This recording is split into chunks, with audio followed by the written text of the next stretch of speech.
Acho que já estamos, está tudo certo agora. Agora eu queria colocar o meu pendrive. O que vocês acham? A gente fica se vendo ou eu coloco logo o pendrive? Acho que a senhora poderia tentar colocar o pendrive.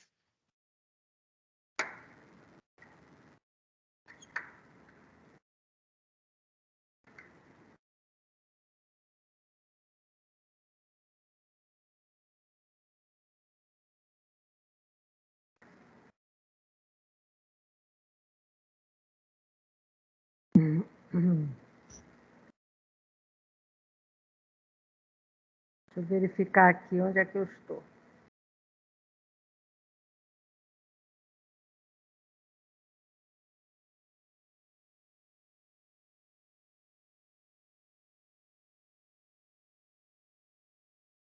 Bem, aí a gente bota e a gente não se vê, né? Porque eu não sei como é que reduz para a gente se enxergar. Deveria ter, né, aqui um lugarzinho que reduzisse a tela para eu aparecer num canto, vocês aparecerem num canto. Estão me escutando? Sim. Sim. Então vamos Sim, lá. professora. Nós vimos sensação até agora.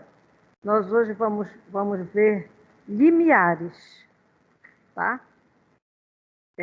O que é que vocês acham, né? Sempre nós estamos, todo o tempo, nós estamos percebendo esses estímulos, eles estão chegando no nosso cérebro. O que é que vocês acham disso? Isso é constante para nós? A gente pode garantir que todo o tempo a gente está ligado, percebendo tudo? Eu acho que não. Acho que não é, tipo, o tempo todo, até porque eu acho que não tem como alguém ficar ligado em todos os detalhes o tempo todo. Com certeza. Com certeza. E Até porque outra existe. questão também é Hã? que nem tudo que está acontecendo ao nosso redor com as outras pessoas, por exemplo, que estão ao nosso redor, a gente consegue ter uma noção, a gente consegue ter uma noção minimamente do que acontece com a gente. Isso. Às vezes até nem conosco, né? A gente acha que está percebendo tudo, mas às vezes nem conosco mesmo a gente consegue estar ligado. Quantas vezes a gente diz assim, puxa, passei batida nessa situação. A gente até usa essa forma. Vamos lá. Hoje nós só vamos ver limiares, tá? Então vejam só. O início diz, aprendendo sobre o mundo. Alguns princípios básicos. O que é aprender? É eu. Professora, perdão, desculpe interromper o começo do Não, seu pode. raciocínio. A senhora está compartilhando alguma coisa ou não?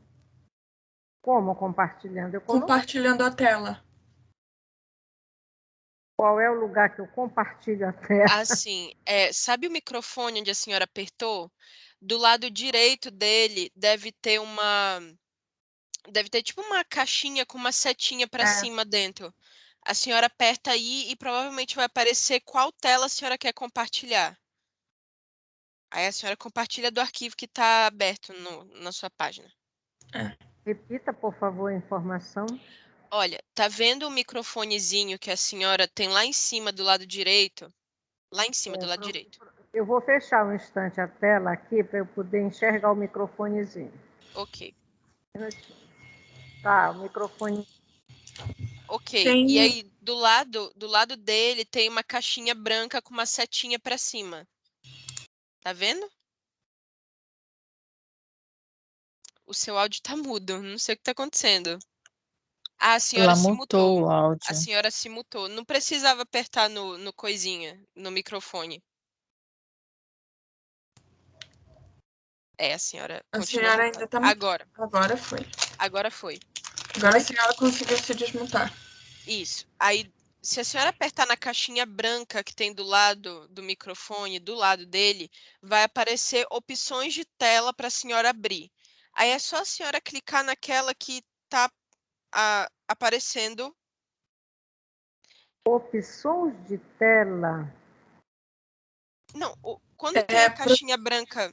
Tá, eu vou deixar a Luana falar, porque ela entende mais de tecnologia Fala, do que eu. Luana, por quê? Tem uma caixinha branca que parece um microfone. E tem a outra que não é tão branca que aparece a setinha. Essa que aparece a setinha, a senhora vai clicar nela. Ela é de compartilhar conteúdo. Aí o que a senhora vai fazer? Tem uma opção que é a tela, que ela vai dar a tela do computador toda para a senhora compartilhar. Presumo, no caso, que a senhora não quer compartilhar a tela toda do computador. E tem do lado janela. Isso. Aí a senhora só vai clicar na opção do documento que a senhora quer compartilhar. Vem cá, Alexia, tu entende desse negócio? É muito mais fácil. Pior que agora eu saí de tudo. Vamos lá. Cadê a setinha? Não, a senhora já está compartilhando a tela. Agora Já. a senhora parou de compartilhar. Já estava compartilhando? Já. Professora, se a senhora quiser, não seria mais fácil enviar ou para mim ou para a Fernanda? Pode ser para mim, se eu conseguir compartilhar aqui esse conteúdo só para a gente reproduzir. Sabe o que acontece? É que vocês falam umas opções que não aparecem aqui. Está aqui, compartilhar tela, compartilhar conteúdo. Aí aparece a tela. Onde? Tem a Mostra tela, aqui. aparece uma opção de tela. Eu não sei como é que está aparecendo no computador, mas aparece compartilhar conteúdo. Tá. Aí ele vai lhe dar as opções. Apareceu? Isso. Aí Apareceu. Agora foi. foi. Compartilhou. Apareceu até que enfim. Apareceu. Tudo bem. Quando a Fernanda não está aqui, eu fico sem braço, sem perna, se duvidar, até sem cabeça. Então, amanhã eu vou, professora. Amanhã eu vou. Tá amanhã bom. A gente vai estar aí. Ótimo, obrigada. Vocês já sabem que vocês são minhas... Eu não digo nem monitoras, vocês eu acho que são minhas tutoras, sabe? Bem, aqui tem um erro na minha... Bem, então, aprendendo sobre o mundo. Como a gente comentava, a gente não está ligado todo o tempo, né? Mas o que nós sabemos é que os nossos sistemas sensoriais, eles permitem que os organismos, ou nós, humanos, e também os não humanos, obtenham a informação necessária. Quando se fala organismos, pessoal, é assim, existe na psicologia, a psicologia nasceu em laboratório. Vocês lembram, né? Vocês fizeram PC1 quando vocês entraram? Sim. Sim. Então, vocês deram história da psicologia, né? Vocês sabem que a psicologia começa com Wundt, quando, né, no laboratório em Leipzig, quando a psicologia é instituída como ciência. Então, a linguagem, na verdade, na psicologia, ela começa com uma linguagem que é puramente linguagem experimental, linguagem de laboratório. Tá? Então, o que a gente verifica no curso? Quem se apaixona pela psicanálise, pela Gestalt, se apaixona até porque essas abordagens têm uma linguagem muito romântica, muito mais próxima do momento de vida de vocês. Tá? Quando vocês vão escutar sobre a comportamental em PSP1, vocês tomam um choque. Por quê? A linguagem da comportamental, como o Skinner começou também no laboratório, vocês sabem que o Skinner ele nunca foi psicólogo clínico, né? Mas a contribuição do Skinner para a psicologia clínica também é indiscutível. Não se pode discutir essa capacidade da psicologia do Skinner. Agora, a linguagem, a terminologia utilizada, ela é completamente diferente da terminologia apaixonante, né, do Freud, que o Freud criou na psicanálise, que o Pius criou para a Gestalt, e até mesmo o Rogers utiliza para a Centrada, utilizou e é mantida até hoje. Então, os organismos se refere a todos os seres vivos. Ok? Entendido isso aí? Me respondam se sim ou se não. Professora. Sim, professora. Diga, alguém quer perguntar? Não? Acho que não. Bom dia. Tá? Entendido? Você é o Yuri Gabriel? Tá chegando o Yuri Gabriel aqui. É o primeiro dia aqui, né? Não, você assistiu quinta-feira. Não, então tá certo. Na minha aula é o primeiro dia. É um colega novo de vocês. A gente está começando o conteúdo de limiares. Sensação nós já vimos. Depois você vai ter que verificar na plataforma. E qualquer dúvida você pode tirar comigo, que a gente já teve 3 aulas, não foi sobre sensação. Então hoje a gente começou limiares, tá? Vamos ver o que é isso. Eu estou dizendo para elas, a gente começou falando, que o título diz, Aprendendo sobre o Mundo. O que é que nós captamos desse mundo que nos cerca? Isso é que é aprender. Né? O que é que chega até nós e que nós conseguimos captar? Nem tudo que está chegando até nós a gente está captando aqui. Então a gente sabe que a gente parte de alguns princípios básicos. E eu estou explicando aqui que os sistemas sensoriais permitem que os organismos obtenham a informação necessária. Bem, vou fazer aqui um adendo por causa do colega de vocês. A turma aqui, ela quando entrou, ela entrou no primeiro semestre. Então, no primeiro semestre veio História da Psicologia, Introdução à Psicologia, que tem um percurso interessante. Por quê? No primeiro semestre entra História da Psicologia, que começa lá Bom dia, que começa lá dos gregos, da história antiga. A história da psicologia vem até a fundação da psicologia enquanto ciência com o Wundt. Só que no mesmo semestre, vocês dão, no primeiro semestre, no mesmo semestre, vocês começam a dar introdução à psicologia, que começa da fundação da psicologia enquanto ciência pelo Wundt no laboratório de Leipzig. Entendeu? Então fica mas vocês fizeram o primeiro semestre em outro lugar. Então vocês viram isso, né? Ou seja, então eu estou dizendo que essa linguagem, quando eu digo que os sistemas sensoriais permitem que os organismos obtenham a informação necessária, isso aqui eu gosto sempre de tocar nisso, porque é uma das questões que depois o aluno diz, não, porque tem sempre, isso é velho, que nem a Sé de Braga, minha gente, não era mais para existir, que é um negocinho entre as abordagens. Então, o que é psicanalista acha que o comportamentalista já foi dito aqui em sala de aula. A professora bateu no quadro e disse, comportamental não é psicologia. Bolas, o que é isso? A gente faz a nossa escolha e nós não temos que desfazer da outra abordagem. O que nós temos é que fazer o melhor que a gente puder pela nossa.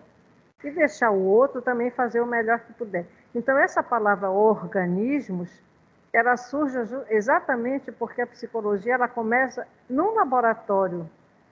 Ela começa com experimentos. Então, ele vem com uma linguagem que é característica de laboratório.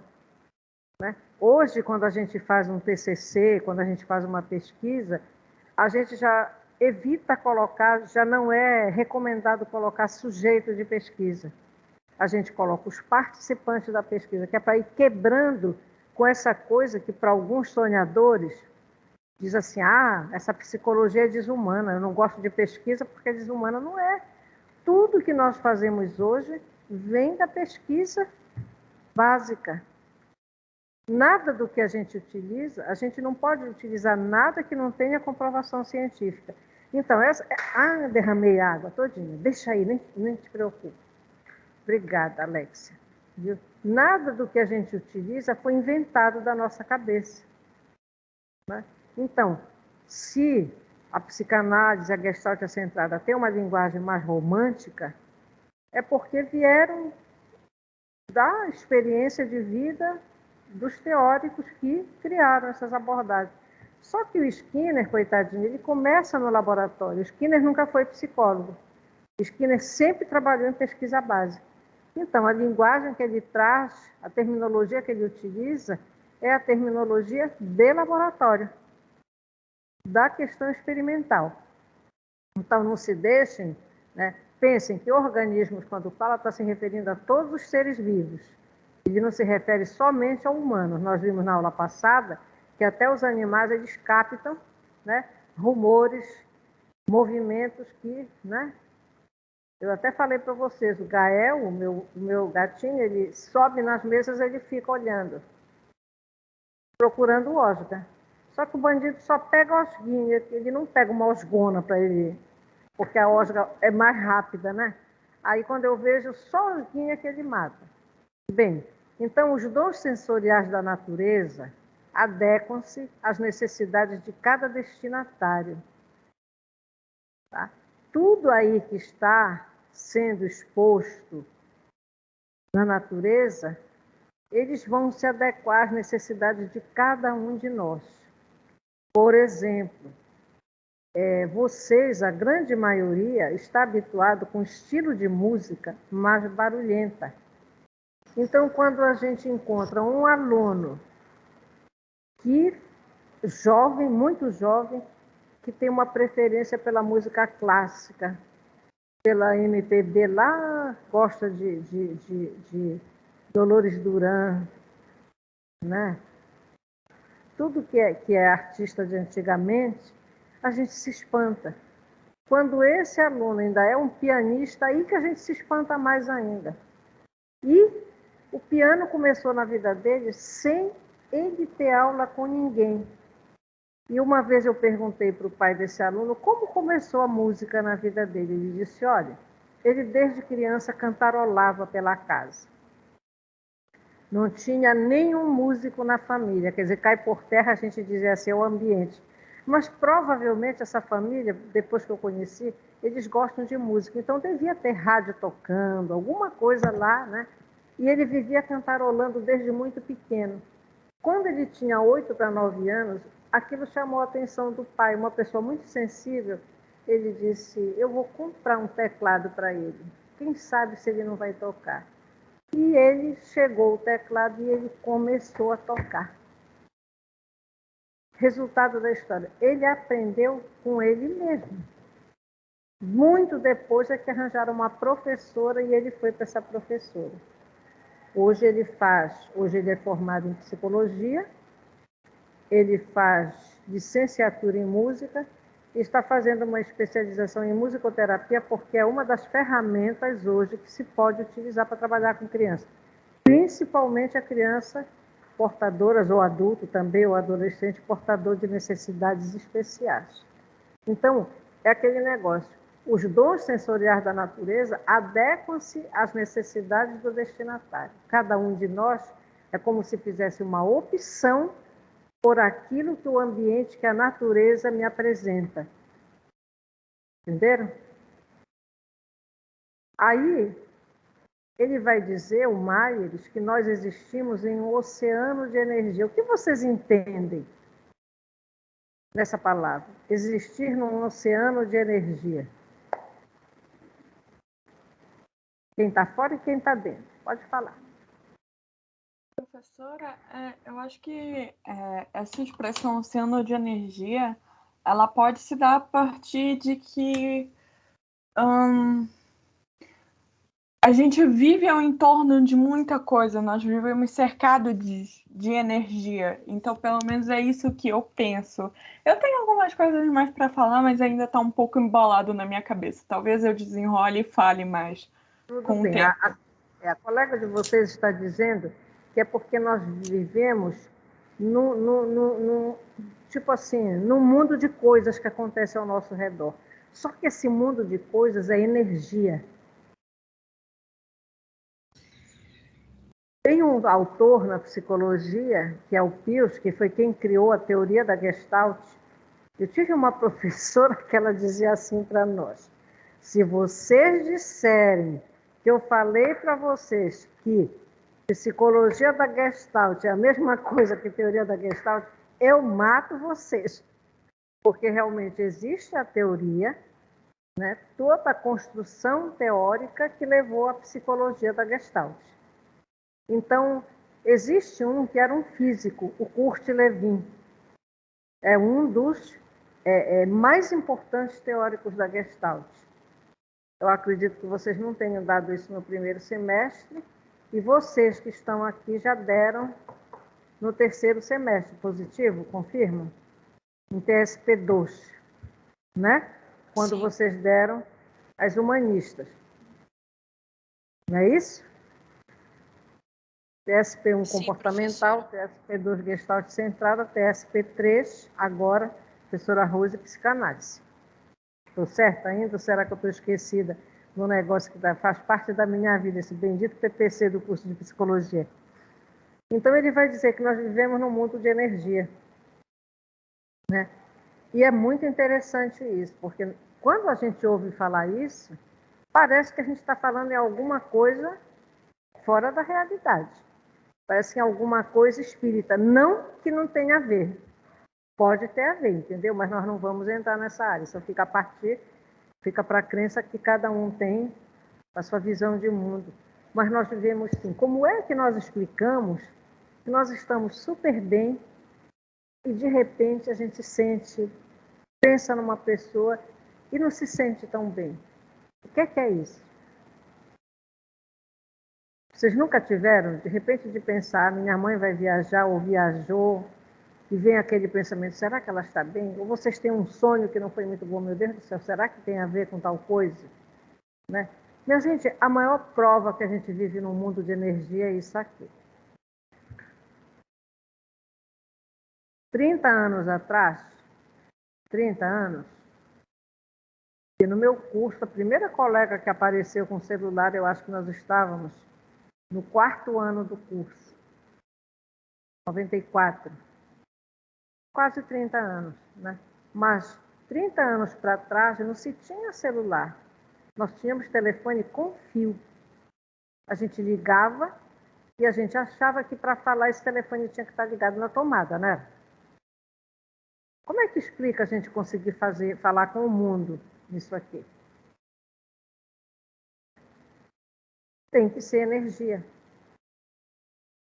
A energia é tanta, mas aí depois vem o biológico que complementa, porque nós temos necessidades, e se não fossem essas nossas necessidades, as necessidades de cada destinatário, nós estaríamos assim, enlouquecidos com tanta coisa que está acontecendo ao nosso redor, mas que biologicamente nós estamos preparados para não perceber. Aqui, nós só ouvimos agora o barulho desse arzinho aí, né? Mas tem momentos que a gente nem percebe o barulho do ar. Talvez vocês que chegaram hoje ainda estejam percebendo mais do que nós que já estamos aqui.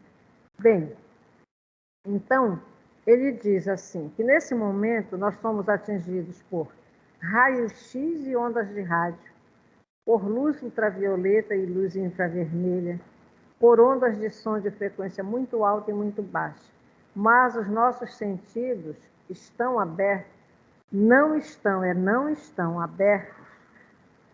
Bem aqui tem um errozinho. Deixa eu ver. Não estão abertos a tudo isso.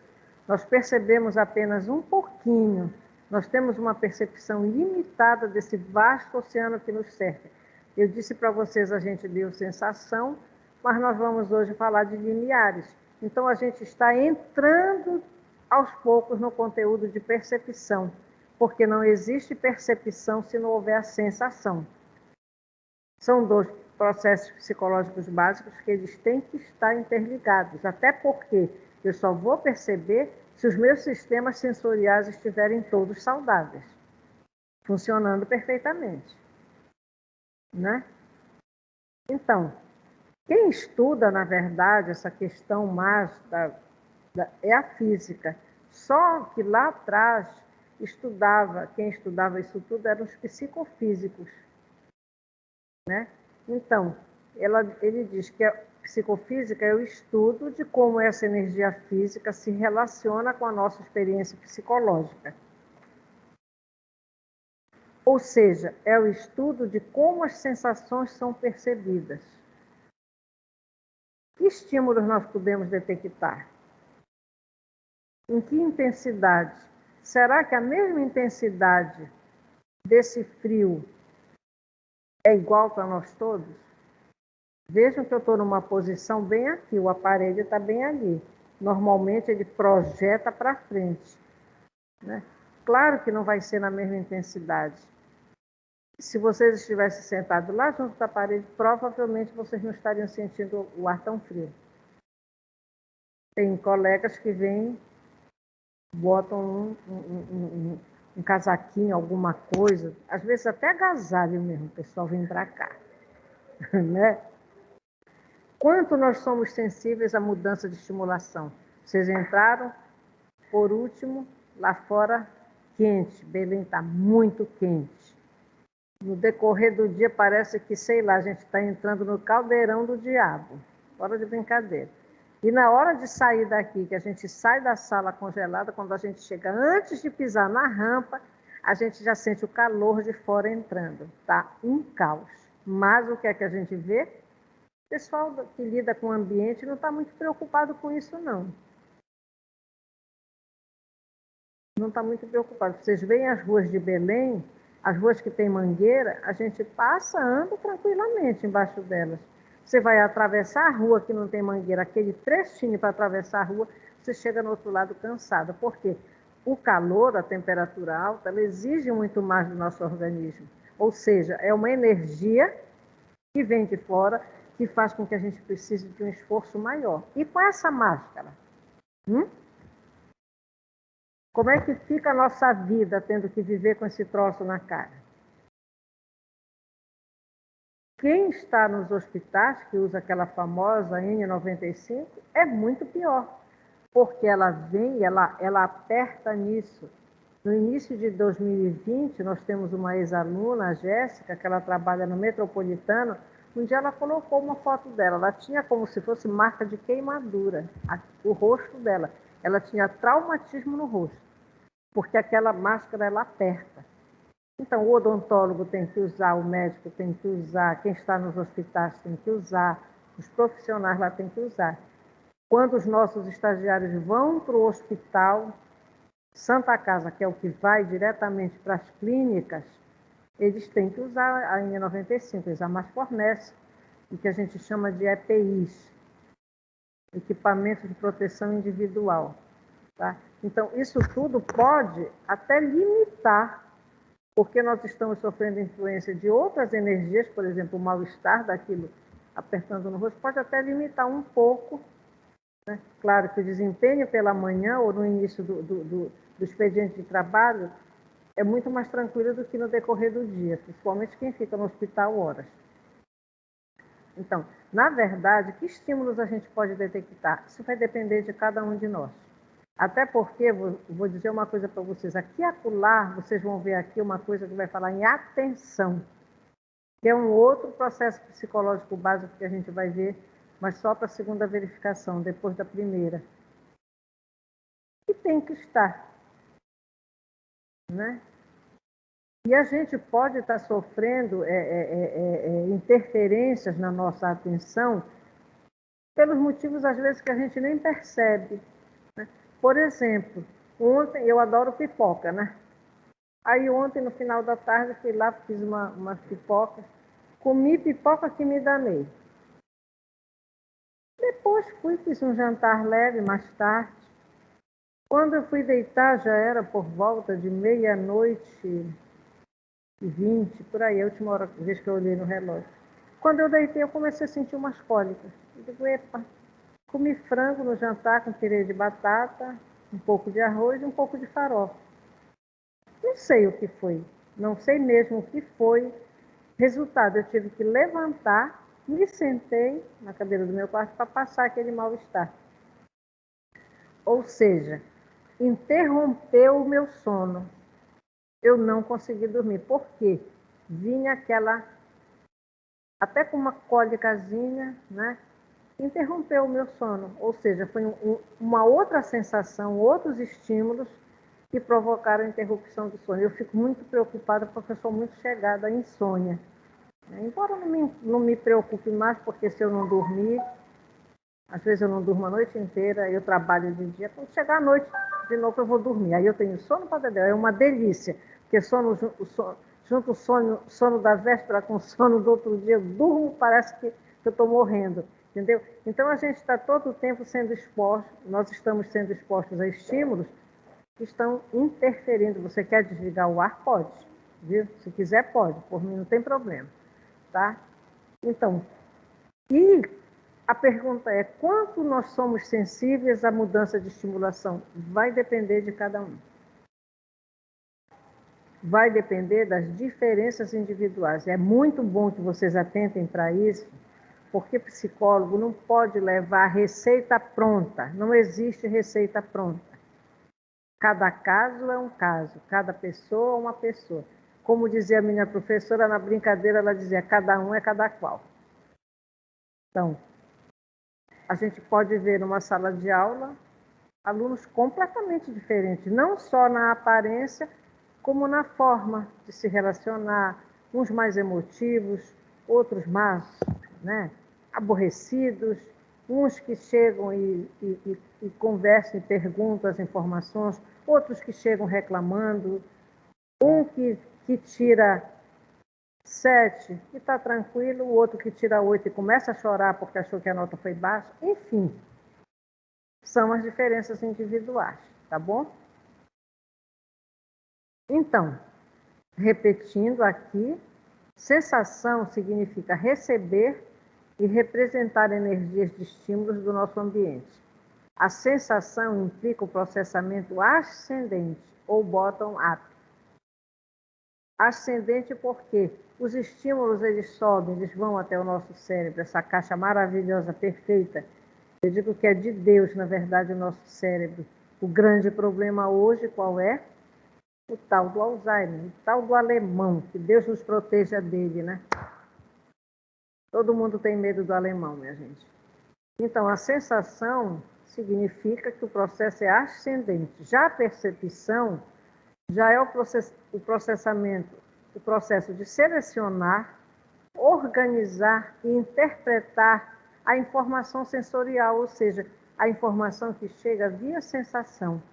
Aí sim, quando ela faz isso, seleciona, organiza e interpreta, ela diz, Eline, olha, estão batendo na porta, vai lá ver quem é, e eu levanto. O cérebro dá ordem, tá? Ele interpreta a informação enviada para o nosso sistema sensorial. E aí, então, o processamento já é descendente.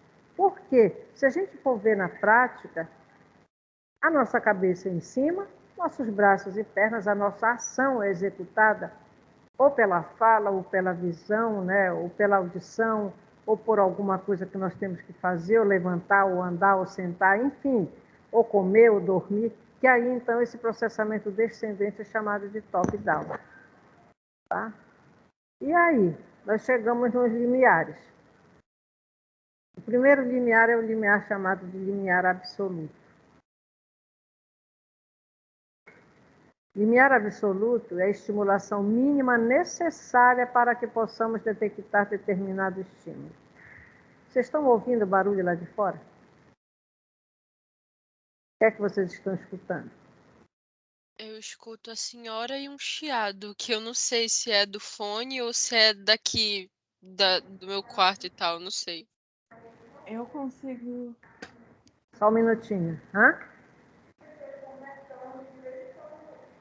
Fernando Chado aparece para mim também, não é o teu fone. Ah, bom saber então, que eu tô ouvindo Baixa chiado. só um pouquinho a tua máscara, só para poder ouvir o que tu disseste. Só um minutinho, pessoal. A Alexia que está falando também.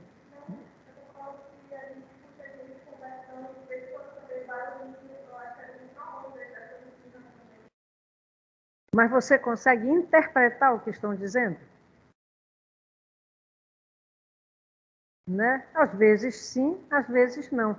Então, quem foi que falou aqui, por favor, de vocês que estão na plataforma? Eu, professora, era eu que queria falar. Ah. Eu estou ouvindo a senhora falar um chiado que por vezes aparece, então não é teu fone, Fernanda. E eu ouço uma martelada aqui de perto do apartamento que eu moro, porque está tendo obra aqui. E isso, Exatamente. inclusive, está atrapalhando o meu raciocínio. É É isso. interessante, Luana, né? Ela está dizendo que ela ouve um chiado, que ela não sabe se é de algum alto-falante que está ligado, que pode estar ligado, como também ela ouve uma martelada que é de um apartamento ao lado que está em obra. Então, essa martelada que a Luana ouve, ela chegou no chamado limiar absoluto. Ou seja, ela atingiu um limiar que permite que ela identifique, veja só, interprete que é martelada. Até porque no nosso histórico a gente já praticamente distingue o que é uma martelada, tá?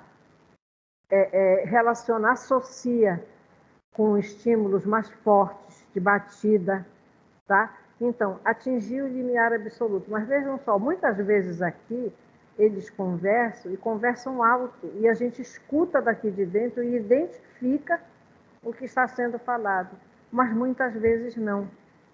Então, às vezes fica o rumor, a gente escuta aquele som, mas a gente não consegue, né, selecionar, organizar que som é esse e interpretar o que é que está sendo falado lá fora. Tá? Então, aí ele pergunta, nós somos influenciados por estímulos abaixo desse limiar? Se eu estou dizendo que o limiar absoluto é a estimulação mínima necessária para que a gente possa detectar um estímulo? O que é que vocês acham? Nós somos influenciados por estímulos abaixo desse limiar? Tipo, eu acho que. Eu não me lembro bem, mas se eu não me engano, na própria comportamental tem um negócio do limiar. Tipo assim, aquele. Tem o limiar, né? Aquilo que tiver acima dele a gente consegue perceber, e aquilo que tá abaixo a gente não consegue perceber. Não chega até a gente, dizendo assim, de uma maneira que a gente possa perceber. Então. Assim, eu acho que talvez o limiar das pessoas também seja diferente. O que talvez eu perceba, talvez a Luana não consiga perceber e vice-versa. Justamente. Até Tá? porque, professora, desculpe interromper a sua fala, Não, pode tem a falar. questão também da própria audição das pessoas. A audição das pessoas é diferente e muda muito. Algumas pessoas conseguem ouvir, sei lá, o celular tocando muito baixo. Outras pessoas já não conseguem ouvir o celular tocando muito baixo. Tem que ouvir no último volume ou em um volume alto. Então, vai de cada um. Colegas de vocês estão comentando assim, que uma disse que acha que o que está abaixo, é impossível detectar. E a outra colega está dizendo que pode acontecer de precisar de um volume mais alto, ter sido habituado a um volume mais alto para escutar, e outro não. E vem muito naquilo que eu falei na história da música, quando eu falei assim, normalmente o jovem gosta mais da música barulhenta. Deus me livre, eu tenho a impressão que meus tímpanos vão estourar quando eu escuto esses batistaca que estão aí acontecendo. Porque para mim é um verdadeiro batistaca, pessoal. Vocês sabem o que é batistaca? Construção de prédio antigamente não era silencioso. Tem uma construção de um prédio do lado da casa da gente, ou de frente, ou perto, era um inferno. Porque o negócio para cavar, para enfiar a estaca no chão, ele batia, mas ela batia assim, da gente sentir nos ossos o impacto do negócio lá batendo no chão. Está entendendo? Então, vejam só que aqui no início, na primeira, eu disse que os dons sensoriais da natureza adequam-se às necessidades de cada destinatário. Todas as duas têm razão. Pode desligar. Olha aqui, já chegou o nosso limiar para esse ar daqui, já está chegando num ponto que já está impossível. O colega de vocês está ali com a garganta um pouco, né, irritada e incomoda realmente. Quando incomoda para vocês, imagine para mim, que eu estou aqui, ó, só no negócio. Eu gosto de ar, mas eu não sou muito ligada nele, não. Claro que calor, não. Então, vejam só. Ele diz o quê? Sobre essa questão de influência dos estímulos abaixo do limiar, ele vai dizer, nós, tal como outras espécies, sentimos apenas uma parte do oceano de energia que nos cerca.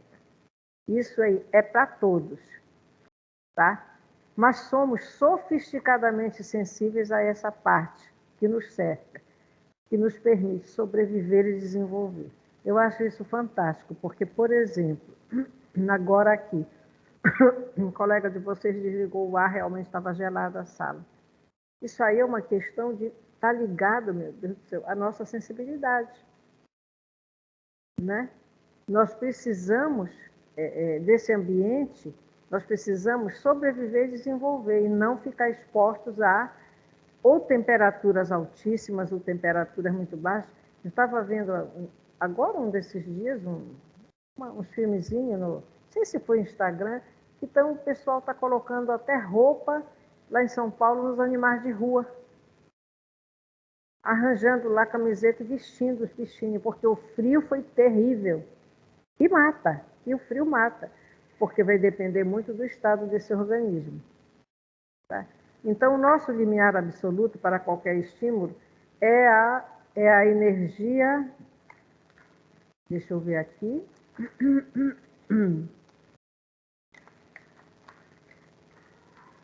É a estimulação mínima que é detectável 50% das vezes. Aí vocês vão dizer, mas 50% das vezes sim. Eles dizem que estudos mostram que se a pessoa for exposta a diversas intensidades de som, né, ou a magnitudes diferentes dos sons, ele vai dizer que, claro que 50% das vezes a pessoa vai detectar. Por quê? Atingiu o limiar. Tá? Mas não significa que quando a gente é exposto a sons, nós vamos ouvir todos, escutar todos, na mesma intensidade que todos os outros escutam. Então, esse percentual de 50% é justamente porque o ambiente ele não tem uma tipo assim, o som ele não é constante todo o tempo. E também nem a nossa atenção ela é constante todo o tempo, porque a nossa atenção ela é muito seletiva.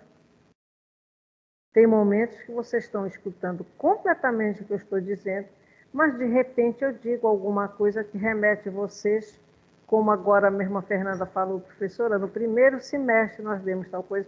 Então a gente viaja, como eu falei na aula passada, no nosso pensamento e vai lá e associa com alguma outra situação que nós vivemos. Quando a gente seleciona esse outro ponto, a nossa atenção aqui, ó, ela sofre uma ligeira perda. Por isso é que eu digo, certeza nós não temos de nada. Absolutamente de nada. Olha, agora mesmo de manhã, vocês vieram aqui comigo, foi anteontem. Foi anteontem. Aí eu disse assim, o histórico de vocês ainda não chegou, né? Aí quando foi ontem, à tarde, eu mandei para São Pedro, Dona Regina, o histórico da Maria Helena e do Yuri Gabriel não recebi. Ela disse, mas já foi enviada para a secretaria. Aí hoje de manhã eu fui à secretaria. Laís, já veio, a Dona Regina avisou que foi enviado histórico de 2 alunos. Ela disse, não, professora, não foi enviado histórico nenhum. Como eu preciso, porque a análise de crédito eu gosto de ter atualizado, até porque vocês têm que pegar isso depois. Eu mando uma mensagem para lá. Dona Regina, os históricos não chegaram aqui. Isso foi eu ir lá, ela dizer que não tinha, eu voltei para a coordenação. Quando eu sento na coordenação, que eu vou arrumar meu material para vir, ela me chega com os 2 históricos. Eu disse, pera, o que houve? Ela disse, não, eu encontrei. Onde ela encontrou, eu não percebi, porque ela foi baixando o tom de voz, eu também. Aí eu peguei, tornei a mandar. Dona Regina, os históricos já foram encontrados. O que aconteceu, então, com ela que não verificou que esse material veio? Já estava desde ontem aí, já era para ter sido passado para mim. Eu não vou dizer que é falha, não. Tenho muitas outras coisas que elas fazem lá e que, meu Deus, a gente sabe que as pessoas podem se confundir. Mas ou colocou no meio de outra coisa, alguma coisa existiu. Então, é como eu digo para vocês, nós dependemos também, para perceber esses estímulos, nós dependemos também do outro processo chamado de atenção. E não adianta querer dizer que, não, olha, Eline, nós falamos disso.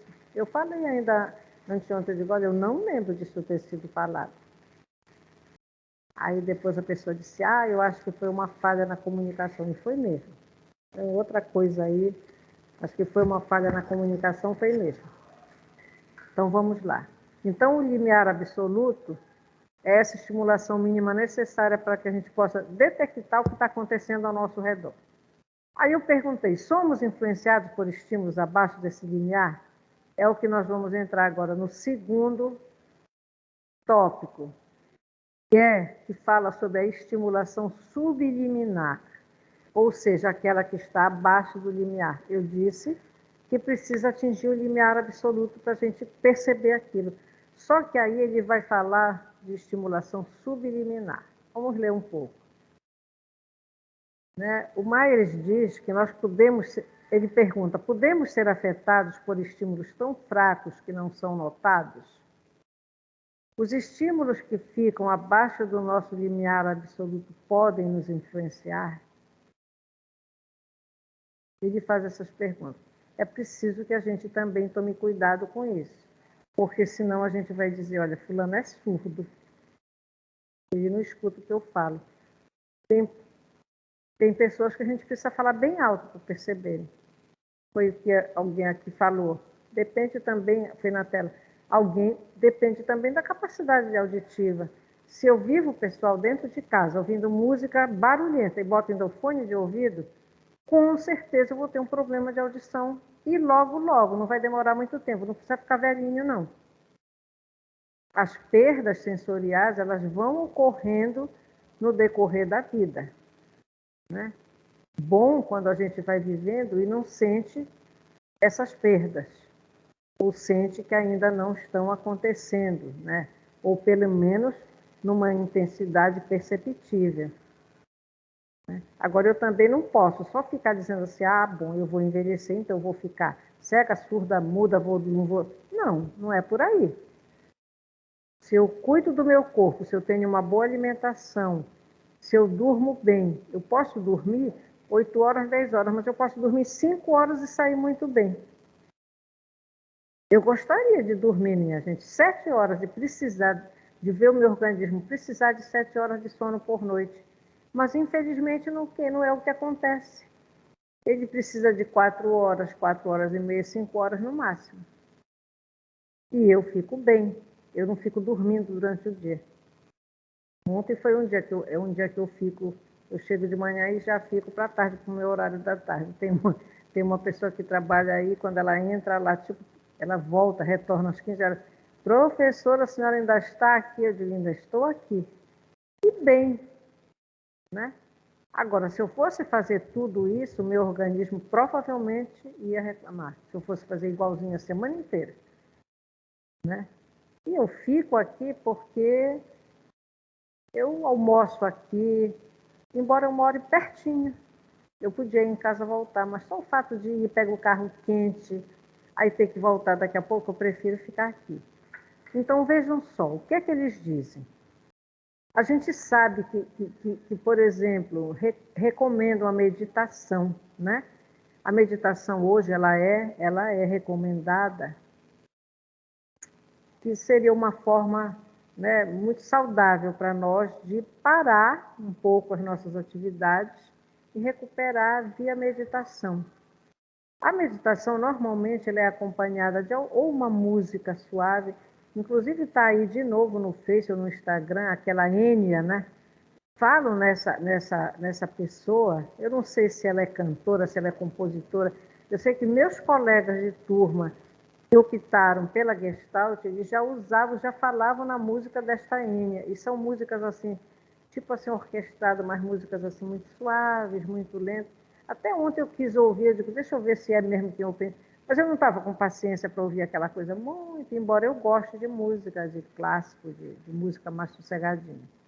Então, eles utilizam realmente, até fitas de áudio, ele traz esse exemplo, com sons tranquilizantes para ajudar a pessoa a perder peso. Por exemplo, eu vou e fico lá, deito ou sento, o relaxamento, no caso, ele pode ser feito até sentado, não precisa estar deitado. né? E aí eu escuto aquela música e eu começo a mentalizar, não, eu vou reduzir a refeição, o meu prato vai ser assim. Diz que a gente tem que pensar na coisa já acontecendo, não é o que eu penso fazer ou se eu quero emagrecer. Não, eu tenho que me ver já mais magra, eu tenho que me ver me alimentando de salada, né, como chama a proteína, seja o peixe ou a carne ou o frango, um carboidrato, que pode ser a batata, o arroz, o macarrão, enfim. E que isso ajudaria a pessoa a perder peso. Ou seja, ele não chega, não é um processo que eu esteja enviando alguma coisa que está acontecendo. Eu não estou ainda na dieta. Mas as pessoas acreditam que ouvir as fitas vai fazer emagrecer, né? Por exemplo, se eu estou ansiosa, eu também vou fazer uma sessão de relaxamento. O relaxamento ele tem uma fundamentação científica, porque os autores que criaram o relaxamento muscular progressivo, no caso, eles incluíram, no relaxamento, eles incluíram a listagem da hierarquia de necessidades. Eles incluíram a respiração e incluíram o relaxamento em si, que é a postura, né? Como é que a pessoa relaxa e solta. Aí, então, junta com a respiração. Por exemplo, uma pessoa que tem medo de viagem de avião. Se disser para ele assim, Alexia, Alexia morre de medo de avião. Olha, Alexia, no próximo fim de semana, nós tem um pacote legal, nós vamos sexta-feira à tarde para Fortaleza, a gente volta domingo à noite. Só que a Alexia morre de medo de avião. E a Alexia não consegue ir. Ela nem viajou, mas só o fato de ouvir falar que vai pegar o bendito avião, ela já sente todo o mal-estar, ou seja, ela não chegou lá a viajar, entrar no avião, mas ela já sente tudo que ela sentiria dentro do avião, talvez. Então, nesse caso, o que é que o psicólogo faria? Ele ia dizer assim, ela ia para o psicólogo para cuidar desse processo, né, ansiolítico gerado pelo medo do avião. Olha, você vai fazer uma lista. Você vai de férias, faça uma lista de tudo que você tem medo, o fato de precisar sair de Belém, tudo que você tem medo. Vá sempre do menor, de menos intensidade, o medo menor para o medo maior. Minha gente, vai aparecer um monte de coisa tipo, eu nem converso sobre as férias. Se tiver que viajar de avião, eu nem quero participar da conversa do planejamento. Olha, vamos ver, vamos na agência de turismo verificar passagem, né? O que é que tem, que pacote tem. Também não vai. Olha, vamos lá, vamos tentar nos arrumar, nos planejar para dar tudo certo. Então, se a Alexia, digamos, tinha uma aula na sexta tarde, falar com o professor Elinho, olha, professor Elinho, eu não posso estar na sua aula, tem algum problema? Eu digo, não, depois você pede para os seus colegas. Não faz isso, porque não quer nem ouvir pensar em que tem que pegar avião. Não vai na agência se disserem, me leva lá, olha, me dá uma carona que eu vou comprar passagem hoje. Também não vai. Entendeu? E muito menos ir para o aeroporto e pior entrar no avião. E o psicólogo tem que fazer esse processo todinho junto. Então, ele pode utilizar o relaxamento muscular progressivo e a pessoa pensar nesses momentos todinhos e ela conseguindo perder aquele medo, reduzir a ansiedade. Isso é possível, mas tem uma fundamentação. A respiração que se usa nisso é a mesma respiração do yoga. Tanto é que na comportamental se utiliza o yoga quando a pessoa está muito ansiosa, ou que está até num processo de depressão, se pode utilizar. Porque ela realmente reduz muito a ansiedade. É impressionante como a respiração, porque nós respiramos errado. Todos nós respiramos errado. Quem é que quer ter barriga? Ninguém quer mostrar barriga, né? A gente mostra a barriga quando não tem jeito mesmo. Tem que mostrar porque não tem coragem de ir para o médico para fazer plástico. Então deixa a barriga aí, com as gordurinhas todas. Né? Mas, Deus o livre, botou uma roupa, tem que fazer de conta. Então fica respirando bem aqui em cima, é uma respiração completamente errada. A respiração, ela tem que aumentar a barriga, encher a barriga de ar, expelir pela boca o ar e diminuir a barriga. Mas quando expira, o ar tem que aumentar a barriga. E ninguém gosta disso. Tá? Então, é muito interessante, por exemplo, tratamento para depressão, minha gente, yoga é fantástico. Entrar como uma forma de reduzir aquilo. Então, o que é que ele diz? Isso aqui, de utilizar esse material que traga tranquilidade, ele parte de dois pressupostos. Um é que inconscientemente podemos perceber estímulos, eu coloquei SS, que S é estímulo e o S pequeno é o plural, perceber estímulos subliminares, ou seja, eu não vou fazer aquela viagem, mas só de pensar eu já não fico bem. Então, se eu penso em alguma situação e não fico bem, eu vou botar hoje uma música calma para mim, porque vai me acalmar. Ou seja, inconscientemente, a gente está sentindo, percebendo alguma coisa que ainda nem existe, realmente não existe.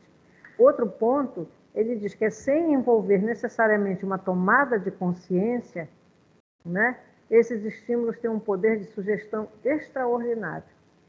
Vocês não têm uma amiga, uma conhecida, alguém da família, que vocês não estão bem, vocês conversam com aquela pessoa e vocês dizem assim, puxa vida, eu converso com essa pessoa e como eu melhoro? Eu me sinto muito bem. Né? Ou seja, não tem explicação. Então, pode acontecer isso, entendeu? A gente diz, a estimulação subliminar, aquela que está abaixo do limiar, ela pode realmente nos incomodar.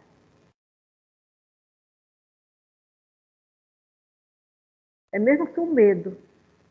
O medo ele pode vir de uma situação complicada que a gente passou.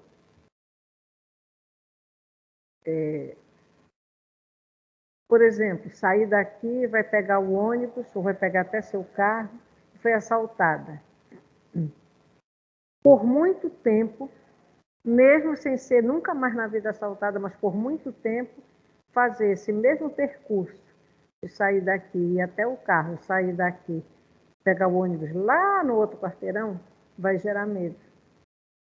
Uma tarde dessas foi, já esse semestre, tem uma pessoa que há anos ele costuma ficar ali do lado direito, do lado de lá, naquela árvore.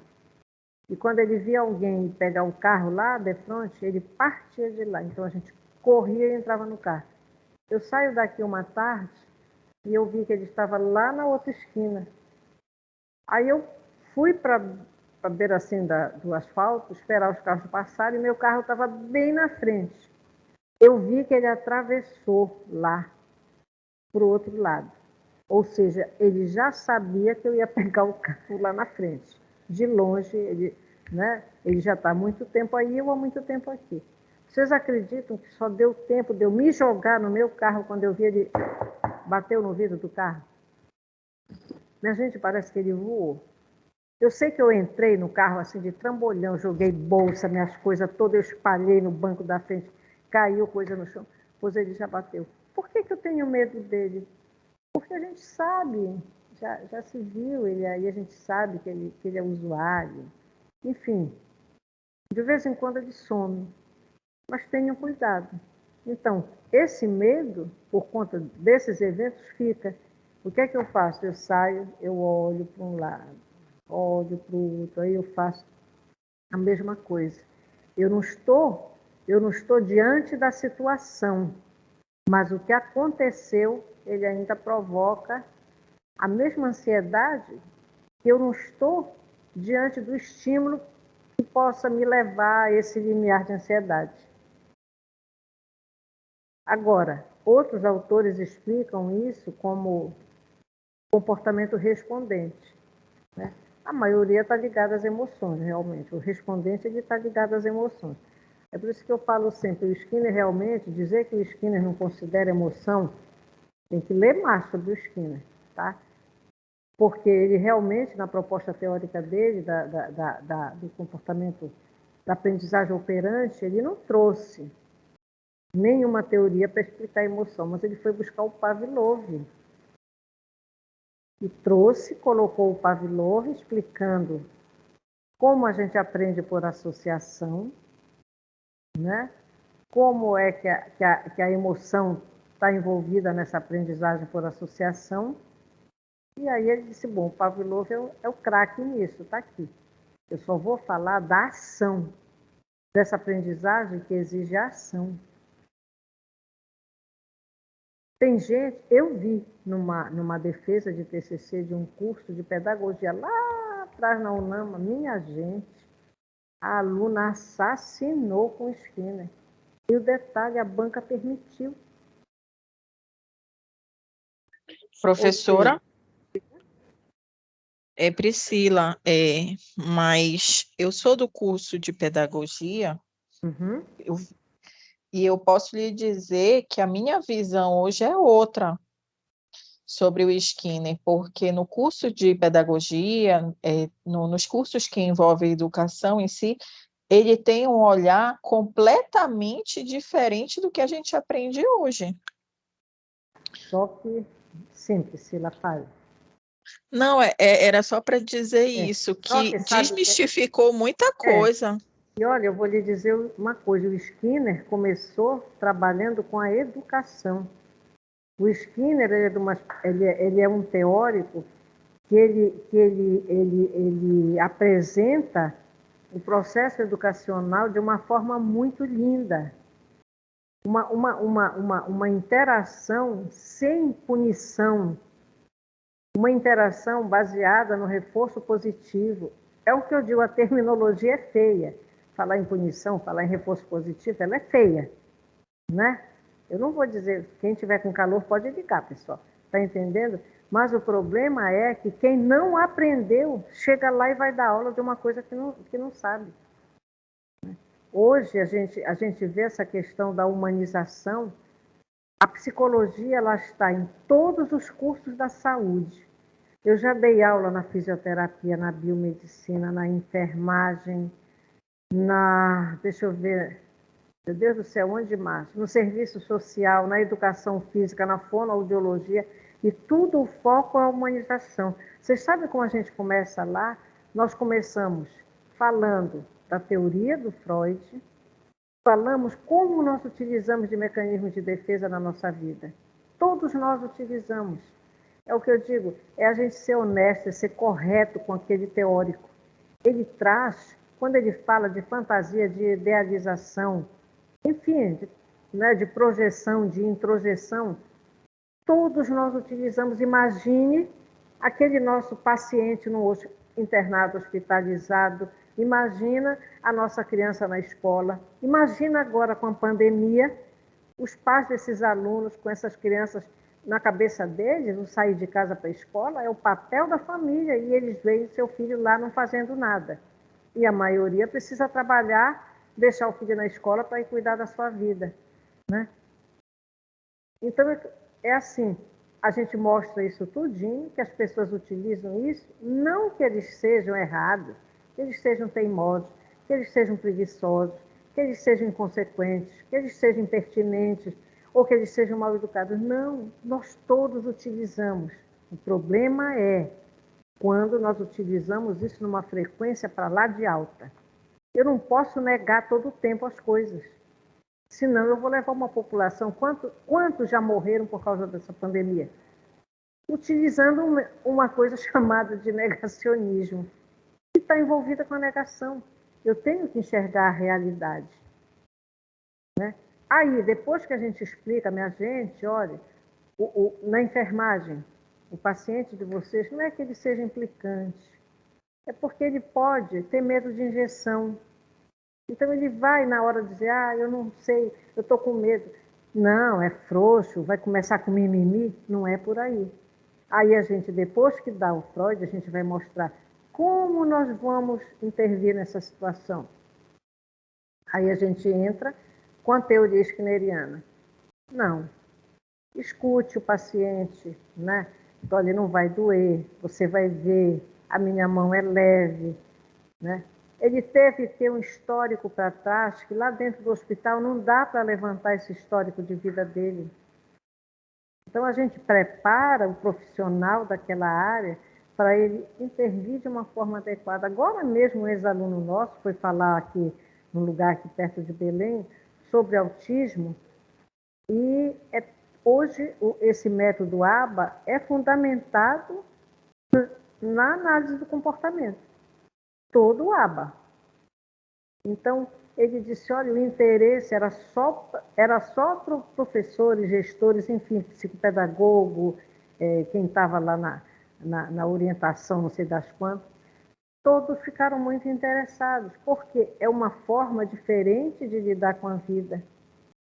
Eu não tenho por que trabalhar para dizer assim, estou cansada, eu não aguento mais. Não, tem horas que diz assim, hoje eu estou realmente dando... Se eu pudesse, eu soltava os cachorros. Mas não, a gente tem que ver o trabalho como prazeroso, a gente tem que ver o tratar o aluno como uma obrigação da gente, tratar bem. Porque isso é que eu quero da vida para mim. Entendeu? Então, é essa interação que eu digo, o que a psicologia traz, viu, Priscila? É essa forma de interagir com base nessas teorias. Por exemplo, na educação física, a gente fala sobre aprendizagem significativa. Dar aula disso na educação física, que o curso era de licenciatura, era uma delícia. Eu tinha uma turma, a última turma que eu dei aula, tinha 60 alunos. Vocês sabem o que eu fazia? E isso, na verdade, a gente chama de dessensibilização. Hoje eu tenho, mas eu nem utilizo. Eu dizia para os meus alunos assim, um bando de homem, a maioria, poucas mulheres. Dia de prova. Vocês querem fazer prova com música? Não vai incomodar vocês? Não, professora, nós queremos. Aí eu dizia, vocês querem música popular? Música popular. Aí eu pegava, eu dizia logo, olha, eu não sou policial. Eu não vim para cá para ficar tomando conta de ninguém fazendo prova. Vocês estão aqui porque vocês querem, então eu estou aqui na minha mesa e vou dizer uma coisa, eu só não quero pegar ninguém colando. Então, por favor, não colem. Eu fazia de conta, mas eu sabia que tinha aluno que colava. Aí, esse troço está estranho aqui. Aí eu botava a música e eles ficavam lá fazendo a prova. Chegava uma hora, professora, a senhora não tem uma música clássica? Tem, querem clássico agora? Troca a música clássica. Pessoal, eles faziam a prova deles, 60 alunos numa enorme sala. Acho que até que era do anexo, se eu não me engano. Nem estou lembrada agora. E eu nunca tive problema com nenhum deles. Outra turma, eu trazia um cafezinho, que eu adoro. Tem uns alunos mais antigos que conhecem esse café. Aí eu trazia uns biscoitinhos, trazia toalha plástica, forrava a mesa, botava a garrafa térmica, copinho plástico e o potinho lá com as bolachinhas. Está aqui, pessoal, quem quiser tomar café pode vir se servir. Eles estavam fazendo a prova, eles levantavam, vinham aqui, se serviam, pegavam no outro copinho, botavam as bolachinhas, levavam para lá fazer uma prova.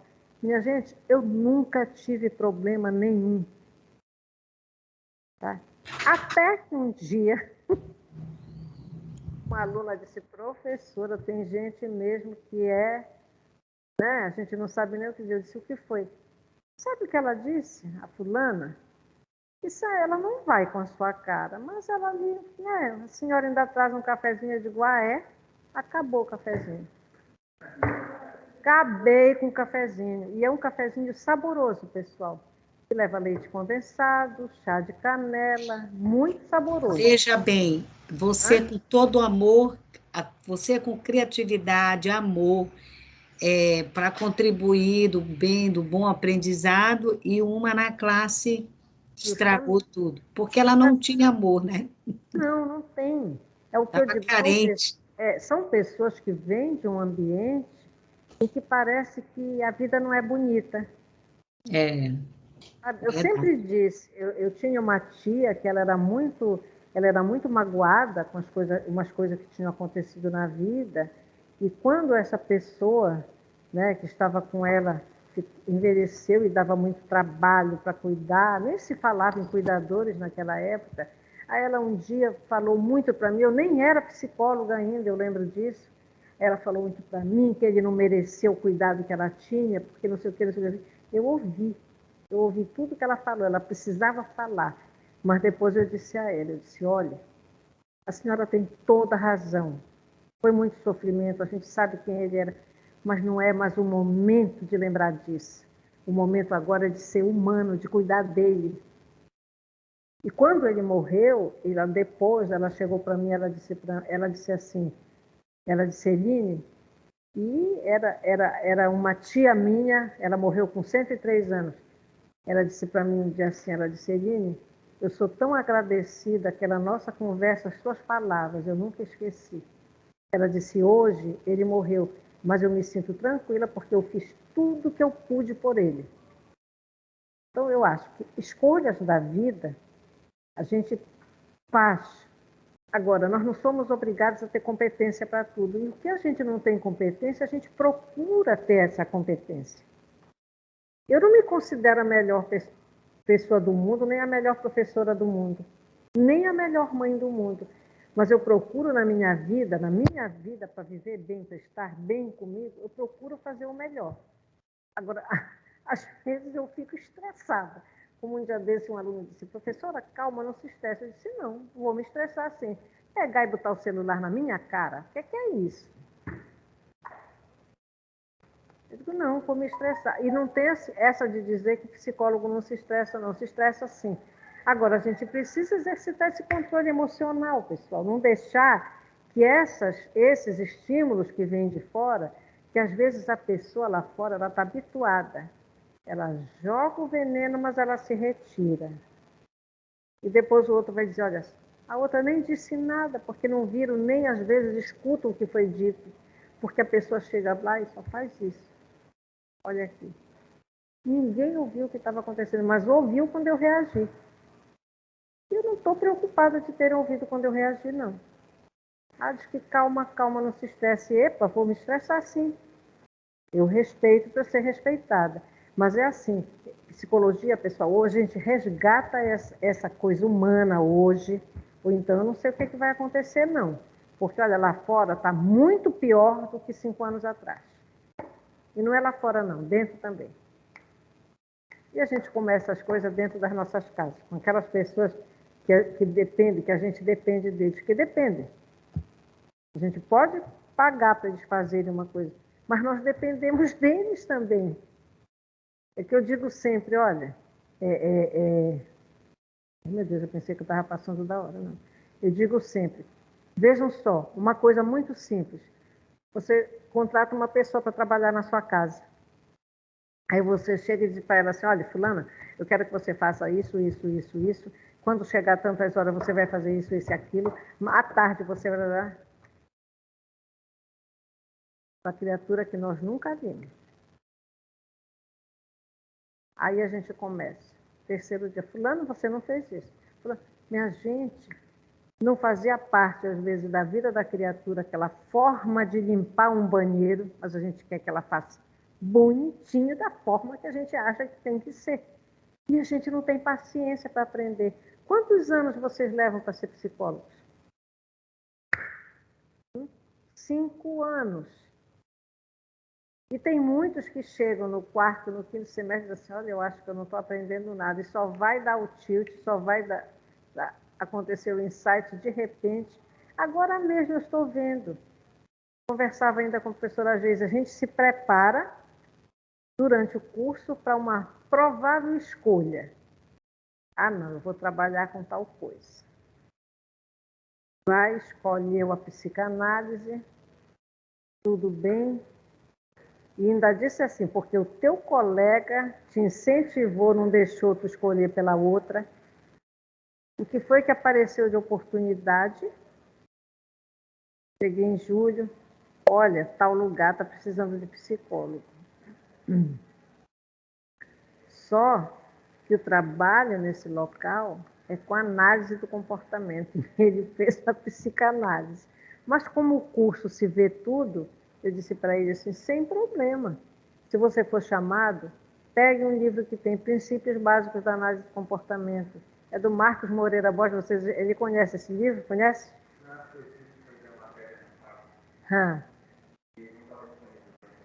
Esse livro? Ah, essa disciplina? Sei. Está aí o livro. Princípios Básicos da Análise do Comportamento, numa linguagem facilitadíssima. Os caras, os dois, são dois craques. Um é o Márcio Moreira Borges, o outro eu não lembro o nome. É um livro branco, com preto, com lista amarela, não sei o quê. Eu disse para ele, olha, dá uma lida logo, antes da tua entrevista lá. E como também uma das ferramentas utilizadas é a musicoterapia, e ele entende de música, foi contratado. E aí eu disse, olha, investe, vai lá e pega esses conceitos, porque na hora que tiver um encontro, uma reunião, tu vais precisar falar de igual para igual. Mas como ele sempre foi um excelente aluno, está tirando de letra. Inclusive já vai fazer o curso do ABA, porque para continuar tem que ter. Entendeu? Ou seja, não era exigido que fosse psicólogo, era exigido que fosse musicoterapeuta. Ele está na especialização, ele é psicólogo, vai fazer. Então, depois, minha gente, vai atrás. Eu nunca pensei, ontem eu conversava com a Geise, Geise, quando foi que tu pensaste estar na docência? Ela disse, nunca, Elinha. Eu disse, nem eu. Mas quando a professora Aninha May, que é a nossa grande querida professora, uma das nossas grandes professoras da UNAMA, hoje ela está aposentada, Eline, olha, a Isamar me chamou para dar aula na fisioterapia, professora, eu adoro ela, professora Rosa, mas eu não tenho tempo, você quer? Eu digo, eu quero. Como é que é? Não, olha, eu vou passar seu telefone para ela. Aí eu, tudo bem. Isso foi um sábado à noite, um domingo à noite, se não me engano, sábado à noite. Aí ela telefonou, oi, professora, que bom que a senhora já tinha mestrado. Bom, eu digo, tá, professora, quando começa? Ela disse, segunda-feira. Eu disse, mas como, professora, segunda-feira se eu não tenho nada? Não, vou lhe mandar a ementa por e-mail, olha, a senhora chega lá, se apresenta e fala de como começou a psicologia. E assim eu me vi na segunda-feira, sem nada pronto, entrei no curso, no segundo semestre de fisioterapia, para dar a tal disciplina. Aí ela mandou a ementa, eu me situei mais ou menos, enquanto eu passei o domingo preparando, e na segunda-feira, minha gente, encarar, não tem esse negócio. Porque na hora que aparece a oportunidade, é a oportunidade. Se perder aquela, já perdeu aquela, pode até ter outras. Tá? Mas a gente vai com o propósito de fazer o melhor. E me dei super bem nessa turma. Né? Inclusive, era uma turma que havia um problema sério de interação, ela era completamente dividida. O pior que era dividida e eles brigavam. E eu ainda entrei com conteúdo da psicologia social. Nós já demos o conteúdo, eu agora vou colocar um aqui para a gente discutir. O que é o paciente identificado, o que é o porta-voz, o que é que existe tudo no grupo. Então, olha, eu só sei que essa história dessa aula gerou, tinha um chefe de turma que ele não largava o osso, como a gente diz. Só que ele era aquele, sabe, que tinha que ser como ele queria. Na outra aula, eu estou imprimindo o material, aí ele chega perto de mim e disse, olha, professora, eu não sou mais representante de turma, a senhora é a culpada. Eu digo, eu? A senhora é a culpada. Eu digo, mas por que eu sou culpada? Não, porque depois daquela sua aula, é que eu fui ver que eu era, tem um nome que é o líder democrático, o líder autoritário. Ele disse, eu me identifiquei como líder autoritário. Eu digo, muito bem, que bom que serviu. Aí colocou lá e votaram o novo chefe de turma. Acabou a confusão com aquele povo, porque era um negócio complicado. Tá? Então, o nosso objetivo é esse. Tá? Então, vejam só, voltando, né, que eu já falei muito aqui, mas tem a ver com o que a gente está dando, o que os experimentos sugerem sobre essa estimulação subliminar? Eles sugerem, os experimentos, que em determinadas condições, esses estímulos podem afetar o indivíduo. Tá? Se eu, por exemplo, associar, veja só, uma cena que é emocionalmente positiva ou que seja emocionalmente negativa, momentos antes de apresentar, digamos, fotos para algumas pessoas, eles vão classificar essas cenas ou positivas ou negativas, dependendo de como foi pareado. Foram pareadas as cenas anteriores com as fotos, que são as cenas posteriores. E isso tem a ver com a aprendizagem associativa. Uma criança que ela começa a estudar e que ela leva trabalho para casa. A mãe diz assim, olha, tu vais ficar sentado aqui, vai fazer essa tarefa. E se não tiver certinha, tu vais apanhar. Como é que vocês acham que essa criança, no decorrer, isso todo o tempo sendo colocado dessa forma para essa criança, o que é que vocês acham que vai acontecer? Como é que essa criança vai ver uma atividade escolar?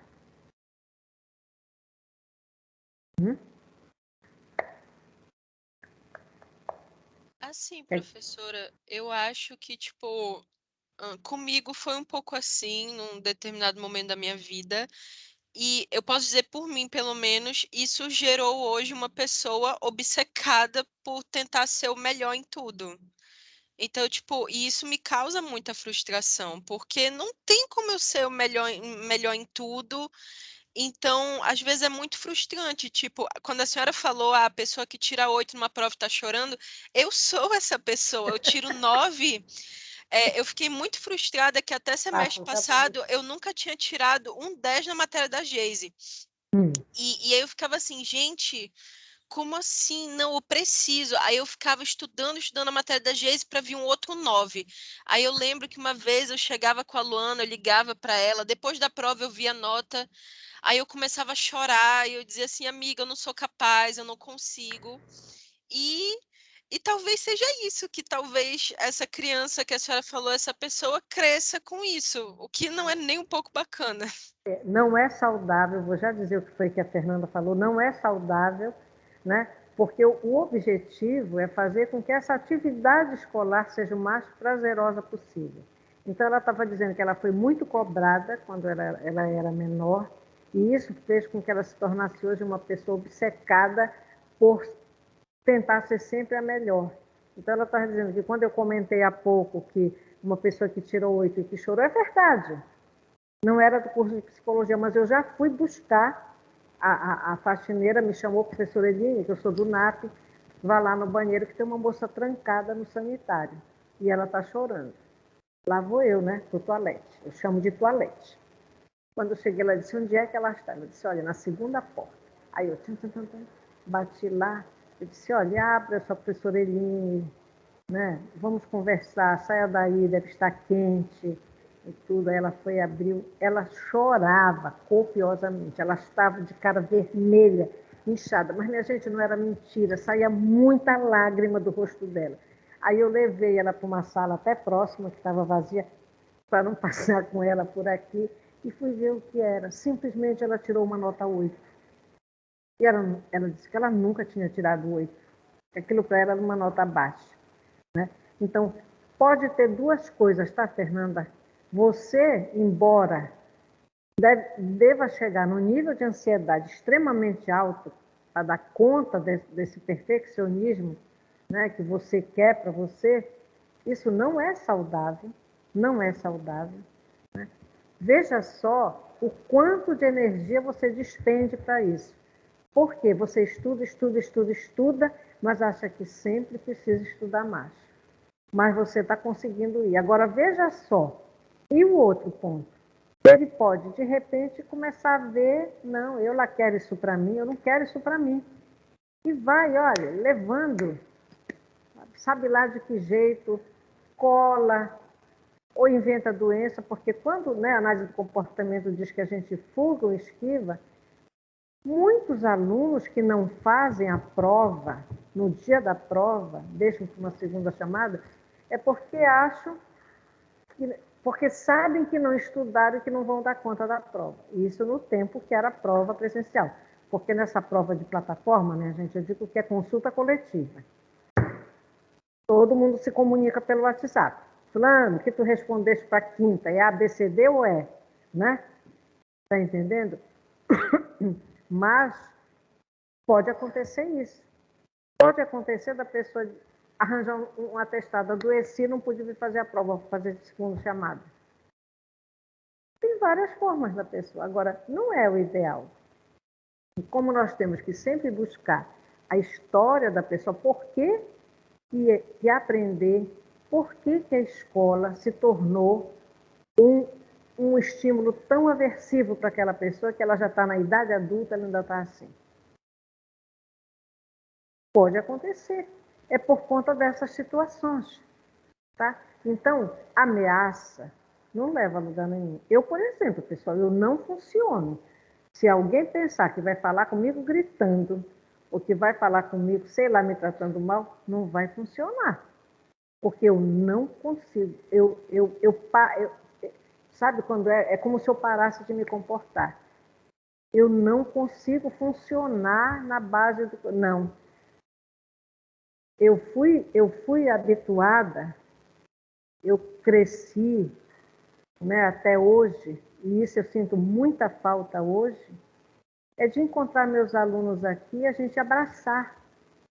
Eu tinha um aluno aqui, o David, que um dia eu passo, estava cheia, hora de, como eu dizia para ele, de recreio, estavam fazendo lanche na fila da cantina. Aí ele, professora, a senhora está tão cheirosa, me dê um abraço. Aí eu, pois não, abracei. Gente, que era um horror, eu abraçar. Aí ele também estava muito cheiroso. Aí acabou o abraço. Eu disse, David, me abraça de novo, que eu gostei. Abraça de novo. E a turma dele toda ao redor ficou achando graça. Porque era assim a nossa interação. Né? Sempre foi assim. Aí vem essa pandemia, pessoal, e coloca isso tudo fora dos eixos. Outra coisa que está aqui escrito, você entrega para o professor uma atividade. Se o professor olha e faz assim, essa palavra evocar, que está bem aqui, ela é própria da aprendizagem respondente. Ela evoca, ela surge, ela independe da nossa vontade. Então, eu entrego a atividade, ou eu estou apresentando um seminário, o professor começa a fazer isso, pode desarmar o aluno. O aluno vai achar, estou fazendo o pior, e eu já vou tirar não sei quanto, não sei o quê. A mesma coisa aconteceu, me traz um trabalho, um TCC, eu já tinha sido banca na qualificação, aí me convido para a banca, eu já conheci o trabalho, para a banca do TCC, que era a defesa já, eu recebo o trabalho, boto assim na minha mesa e levo para casa. Era tipo assim, 3 dias depois ia ser a banca.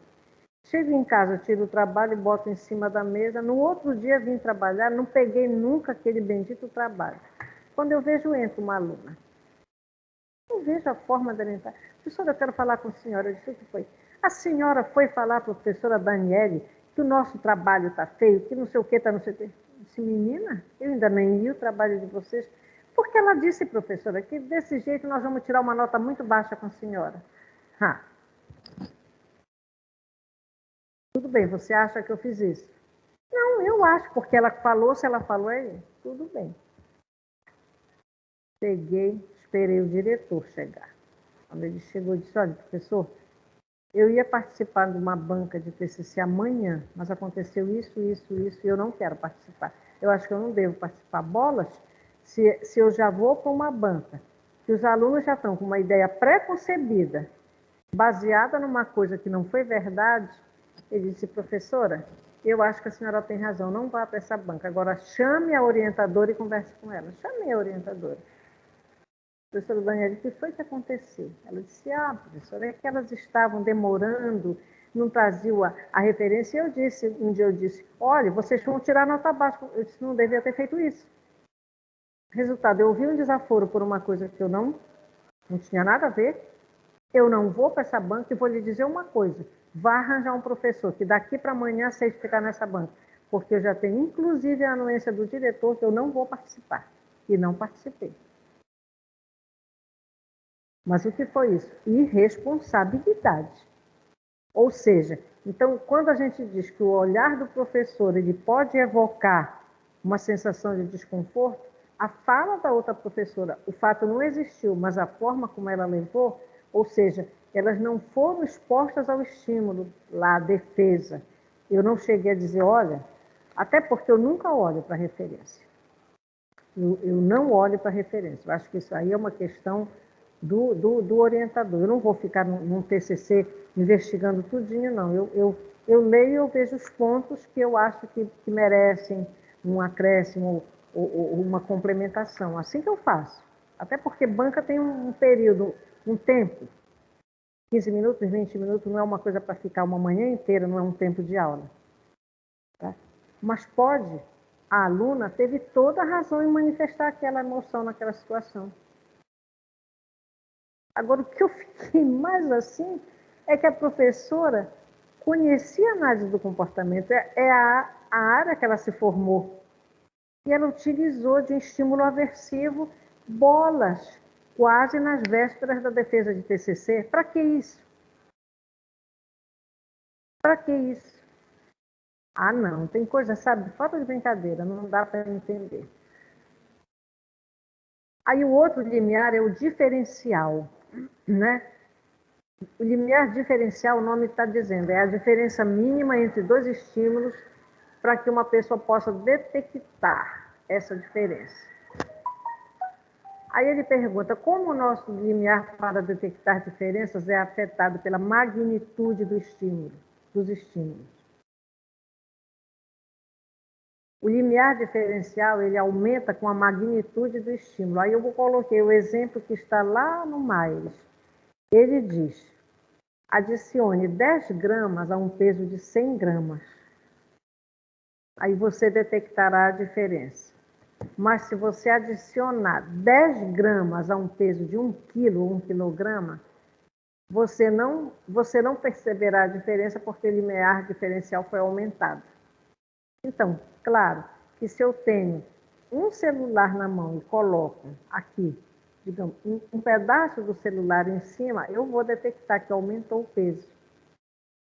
Mas se eu coloco 10 celulares e coloco só aquele pedacinho de um celular, eu não vou detectar a diferença nesse peso. Tá? Então, isso aqui está baseado, quem falou nisso foi o Ernst Weber, e ficou chamado como a lei de Weber. Ele diz que, independente da sua magnitude, dois estímulos devem diferir por uma proporção constante para que a sua diferença seja perceptível. Então, se eu aumentei 10 gramas num peso de 100 gramas, eu percebo, mas para continuar perceptível num peso de 1 quilo, eu tenho que aumentar 100 gramas. Entendeu? Ou seja, tem que manter constante, né, essa proporção, o que aumenta. Tá? Então, para nós sobrevivermos e desenvolvermos, né, ou um organismo sobreviver e desenvolver, ele deve ter limiares diferenciais baixos, o bastante para detectar mudanças mínimas em estímulos importantes. Então, vejam só, eu sempre vou trazer para vocês essa questão, eu já até falei aqui um dia desses sobre o gás de cozinha. O gás de cozinha ele não tinha como ser perceptível, porque o gás de cozinha ele não tem cheiro. Então, eles tiveram que criar um cheiro característico para que a gente perceba quando há fuga de gás. Senão, morre. Né? Tem até um filme italiano antigo, o nome do filme, acho que esse filme, sei lá se vocês encontram por aí em algum lugar, o nome do filme é Família Serpente. E é um pedaço lá da Itália que passa praticamente 8 meses do ano gelado e que as famílias utilizam aquecimento. E como é um lugar muito pequeno, o filme se passa num lugar muito pequeno, as casas ainda eram umas casas muito antigas. E a maioria daquelas famílias, os pais já estavam idosos e os filhos já tinham saído para outras cidades. E pouco ligavam para aquele espaço, o pai e a mãe. E aí o filme acontece, eles vão passar, se eu não me engano, uma Páscoa. e levam as crianças. Aí vão todos os filhos com todas as crianças. O inferno. A vida daquele casal se tornou infernal. E uma característica desse lugar é que a maioria das pessoas morria envenenada pelo gás, por fuga de gás. E o filme termina, esse casal também morre, porque as casas muito antigas, o equipamento do gás muito antigo. E pensa que algum dos filhos que foi lá passar Páscoa se preocupou de verificar se o equipamento estava em ordem, né? Para evitar isso. Não. Fizeram toda a confusão do mundo, as crianças brigaram entre elas, os filhos reclamaram, né? Já estavam pensando até na morte dos pais. Esse filme é muito, muito, muito antigo, preto e branco ainda. Tá? Então, o limiar diferencial é importante. Importante até nos nossos processos internos. Uma dor, que seja uma dor que a gente consiga suportar, para uma dor insuportável. Mas veja só, a gente às vezes biologicamente vem preparado para não sentir dor. Isso é muito perigoso. Porque a dor, ela é um aviso. Muitos anos atrás, a gente teve um acidente de carro. Eu vou sempre falar do que eu vivi, não vou falar da vida alheia, não. E nesse acidente, eu acho que vocês dois não estavam aqui, acho que a Alexia já ouviu isso. Quando a gente veio de Salinas, foi chegando em Salinas, eu fui para um hospital aqui, uma clínica, e eles não fizeram raio-x do tórax. Todo acidente de carro, sei lá do que, queda, alguma coisa, tem que fazer a prioridade raio-x do tórax. Porque no tórax estão os pulmões, estão as costelas, e costela é danadinha para faturar e perfurar pulmão. E não foi feito raio-x do tórax. E me mandaram para casa no mesmo dia. E eu, para respirar, eu não conseguia terminar a respiração. Aí, já quando eu entrei em casa, não demorou, o médico já tinha sido avisado. Ele foi me ver e meu marido começou a falar e ele disse, não, deixa ela falar um instante. Aí ele perguntou o que eu estava sentindo, eu quase não conseguia falar, ou seja, a respiração interrompia. Aí ele disse para o meu marido assim, ela tem fratura de costela, só que agora eu não posso tirá-la daqui, ela não vai aguentar. Então, se tivesse que morrer, o acidente foi num sábado de manhã, isso já era domingo, 5 para 6 horas da tarde. Foi quando nós voltamos de Salinas. Se conseguiu, até para a ambulância não se conseguiu, foi um horror. Aí ele disse, olha, já passou de 48 horas. Porque foi sexta de manhã, 8 horas, domingo de manhã, 24 horas, já tinha passado de 24 horas, já estava em 36 horas praticamente. Ele disse, ela já tinha morrido, porque aí uma hemorragia já tinha ido. Então, nós vamos esperar essas dores diminuírem para ela poder sair, até porque eu não posso pedir que venham tirar em casa, porque o aparelho para raio-x de tórax não dá conta em casa. Dá conta assim, para um braço, para uma perna, uma coisa assim. E eu entendi que seria alguma coisa meio portátil. Com 18 dias, eu passei 18 dias na minha casa, eu desci a escada, só tem 12 degraus, aí eu ficava deitada no sofá da sala, arrumaram tudo, com travesseiro eu deitava. Se eu queria ir ao banheiro, eu levantava, ia lá, aí eu voltava. Eu sentava para me alimentar. Passei 18 dias. Com 18 dias eu fui para... Onde eu fiz, ele? Eu acho que ainda foi até na Maimônia ainda, da Roberto Macedo, eu fui fazer o raio-x. De lá, ele disse, olha, eu não quero laudo, eu só quero o raio-x. Eles não precisam perder tempo com o laudo para a senhora não ficar mais tempo lá. Aí eu fui para o consultório do médico, que era na Manuel Barata. Tem esse edifício, ninguém sabe que aquilo é edifício, porque é tanta tralha na frente, que já sumiu. Um edifíciozinho, se eu não me engano, de 3 andares. Edifício Tivoli. Era o consultório do Dr. Eduardo Braga lá. Ainda subi a escada para ir para o consultório. Cheguei lá, sentei na mesa. E a gente costumava, naquela época, e muito ver jogo do Remo. Meu marido tinha uma carteira cativa lá no campo do Remo, no estádio do Remo, íamos ver. Aí ele disse, como a senhora está? Eu disse, eu estou ótima, já estou quase boa. Ele disse, vamos ver. Aí ele botou lá os raios-x.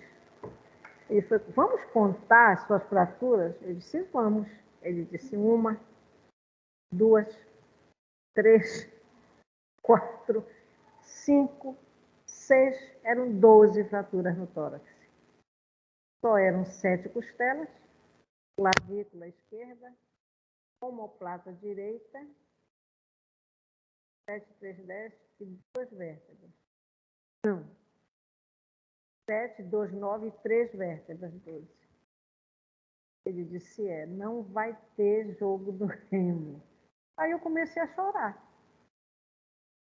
Então, vejam só, quando eu estou falando na questão desse limiar diferencial, passa por outra coisa.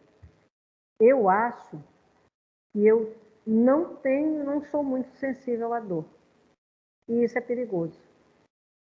Porque se eu chegasse lá na clínica que eu cheguei no domingo à tarde, berrando, talvez aquela médica tivesse dito, não, vou fazer o raio-x do tórax. Mas eu não cheguei berrando, eu cheguei calmo.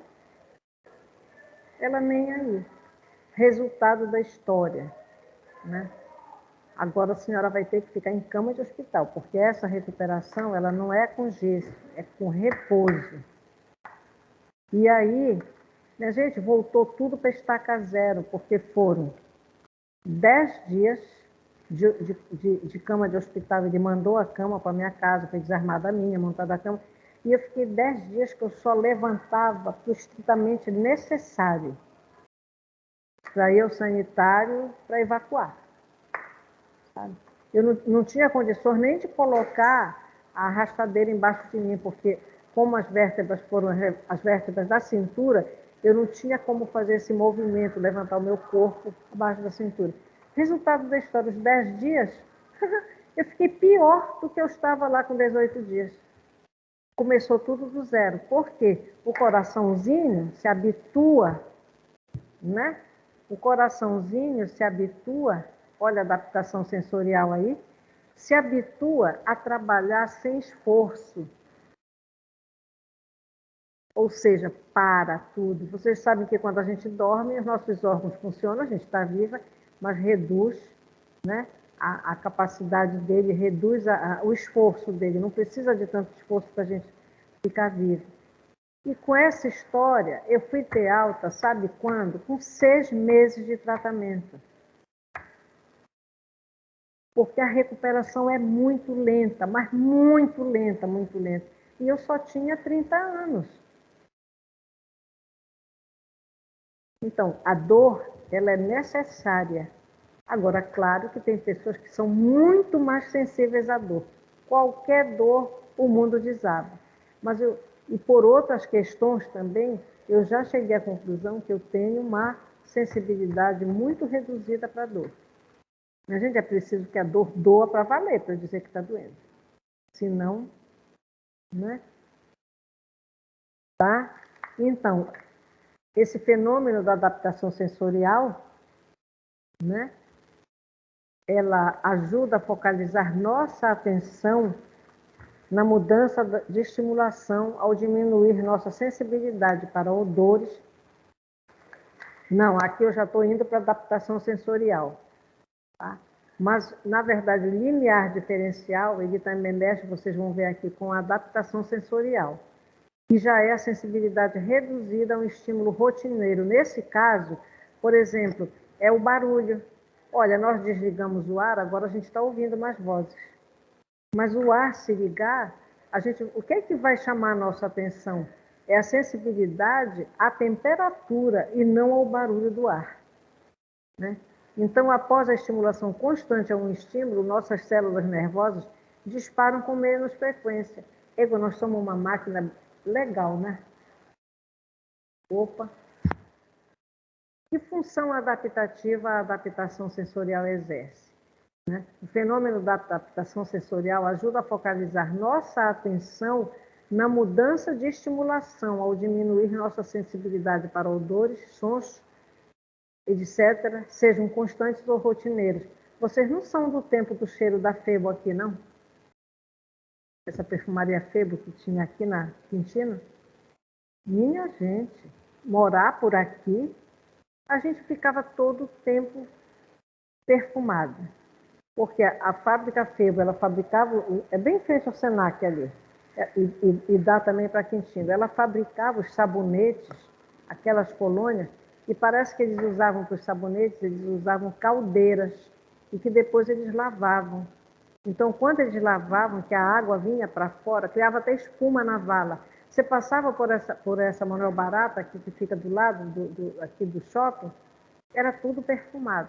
Só que nós que morávamos aqui perto, a gente já quase não sentia. Era preciso ter a lavagem das caldeiras para a gente sentir. Por quê? A adaptação sensorial. A gente já não sentia tanto como uma pessoa que morasse longe, vinha na nossa casa, sentia o cheiro lá em casa. Era muito bom. Então, embora reduza a sensibilidade, a adaptação sensorial oferece uma vantagem importante. Ela capacita-nos a focalizar. É rosado, não imprimir. Ela capacita-nos a focalizar as mudanças informativas em nosso ambiente sem sermos perturbados pela estimulação constante, não informativa, por exemplo, de roupa, aromas e ruído de dores. Depende, pessoal. Vocês sabem que aqui em Belém, aqui para o Pará, a umidade é braba, né?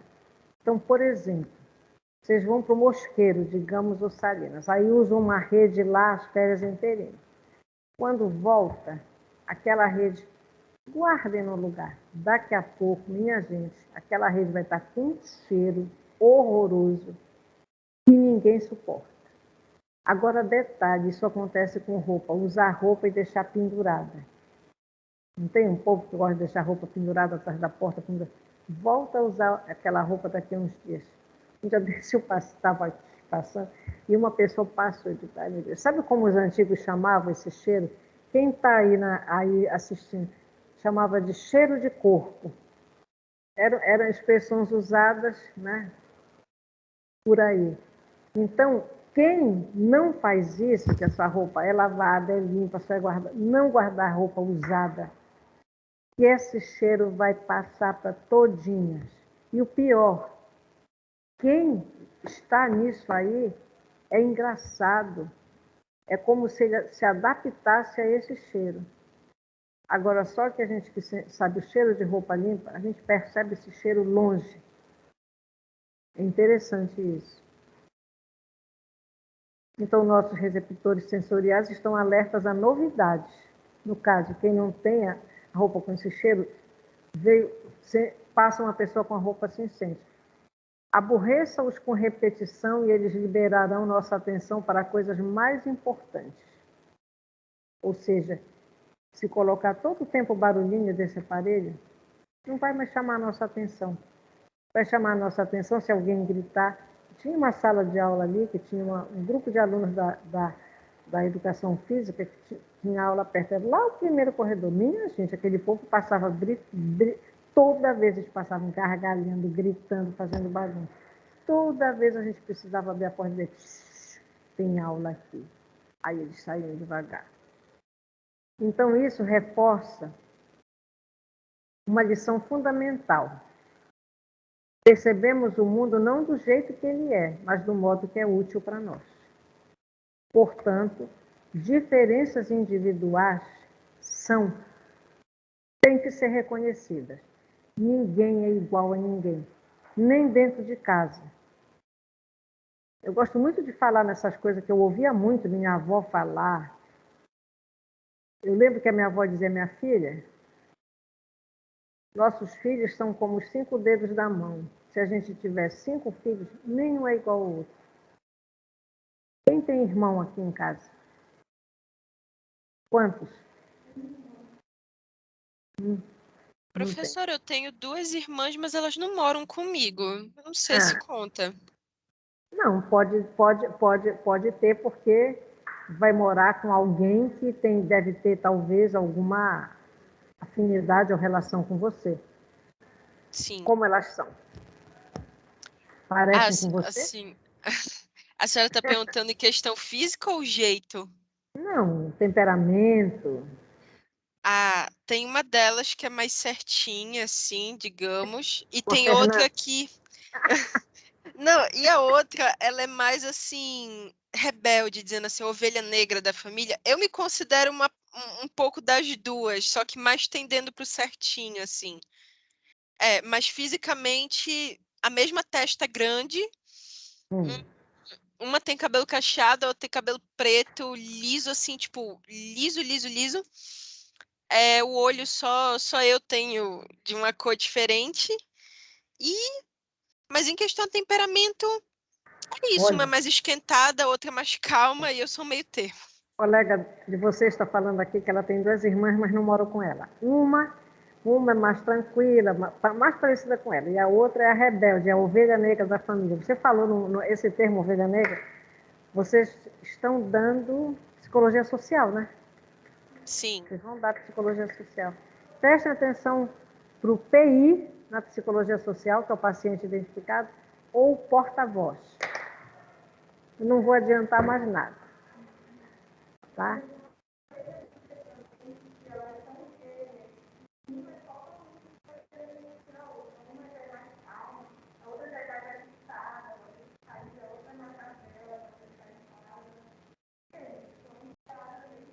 Só que tem um pai e uma mãe que não devem ser iguais. Vai ver. Eu conheço. Essa No pessoa meu que eu estou caso dizendo... é isso, professora. No meu caso né? é isso. Exatamente. No caso é o mesmo Essa, pai, mas a mãe é diferente. pois é, essa pessoa que eu falo, que é psicólogo, que está estudando música, enfim, ele adora música MPB, música antiga, música clássica. E a mãe enlouquece se vê qualquer coisa ligada a... Como é? Essas músicas de balada, de não sei... Mas eu fiquei assim quando eu vi a criatura dançando. Ela não dança, ela pula. Mas é impressionante, eu não sei onde ela vai buscar tanta energia, a criatura. A gente parece que ligou na tomada, mas é isso. Aí ela foi em casa, e aí tinha lá uns discos, ela descobriu uns discos desse... Quando eu vi, ela estava lá num canto que eu só olho, e cheguei ela por um espelho. Eu só vi aquilo que eu vou olhar, eu fiquei, digo, pelo amor de Deus, eu já tinha me acabado de cansada numa hora dessa. Pessoal, nós terminamos aqui os limiares, tá? E eu acredito que amanhã a gente vai entrar na psicologia da Gestalt. Eu gostaria imensamente que até amanhã esse material já estivesse postado para vocês. Mas se não tiver, eu estou aqui com ele. Fernanda, você gostaria que eu mandasse, não é o indicado, tá, pessoal? Vou até logo falando. O indicado mesmo é estar na plataforma. Mas se alguém quiser isso aqui, quiser ver, eu posso encaminhar para o e-mail, sem problema nenhum. Eu não tenho problema de mandar meus slides. Aí, professora, mande Se a senhora para o e-mail da puder. nossa turma. Tudo bem, então E, vou professora, qual é a referência? A senhora falou do Miles, mas na aula passada foi o Luria, né? O Luria eu já passei, né, Fernanda, para ti. Já. Livro. É porque a senhora me deu o livro físico, no caso. Ah, sim, eu posso passar também os slides. Se o puder. Myers, o Myers é um livro que eu acho que não tem na biblioteca, mas na verdade essa parte de limiar, eu uso o Myers, é o melhor deles todos. Porque se for falar em limiar lá pelo Luria está meio complicado. Eu vou copiar, vou tirar a xerox. Eu não trouxe hoje porque ele é uma bíblia. O bicho é dessa grossura e desse tamanho, é um tijolão. Mas eu vou copiar. Eu vou ver se eu trago amanhã e passo para a Fernanda. E vou passar os slides. Depois, Fernanda, você me manda o e-mail para eu mandar para vocês. Vou mandar tá? sim, professora. A Luana levantou a mão. Tá? Ou a Luana, quem quiser mandar. Eu vou dizer uma coisa para vocês. Prefiro ter. Eu não consigo estudar vendo coisa no computador, na tela do monitor. Então, não tem problema. Professora, somos duas. Quem é que está falando? Sou eu, Luana. A sua primeira e segunda aula no Teams já estão postadas. Então, meu genro, graças a Deus. Só não tá postado o slide e tal, eu acho que ainda não deu tempo dele postar. Mas a sua primeira e segunda aula já estão postadas na plataforma. E na primeira e na segunda já está o conteúdo todo de sensação da terceira aula, porque está no mesmo slide. Tá? Deixa eu só abrir aqui um segundo para ver se... Não, ele não coloca material de apoio. Tudo bem, tá? Agora já passei para ele, inclusive as fotos do livro, já estão desde lá do início. Mas ele ontem me disse, não, dona Irine, ainda não passei. Então ficamos assim, amanhã a gente se encontra. Deixa eu ir em paz. E vamos lá, fiquem pensando lá nas adaptações sensoriais de vocês. Como tem. Coisas que dantes incomodavam e que hoje não incomodam mais. Isso é desenvolver, pessoal. Né? Alguma coisa assim em casa que acontecia e que, de repente, vocês descobrem, olha, aquilo ali incomodava tanto e agora não. Entra por aí também, tá? A adaptação é necessária na nossa vida. Um beijo, pessoal. Tchau, tchau. Beijo, professora. Tchau. Tchau, tchau, professora. Tchau, Bom tchau. dia. Bom dia. Deixa eu ver se eu acerto fazer isso aqui. Eu preciso fechar. Eita, que diabo é isso?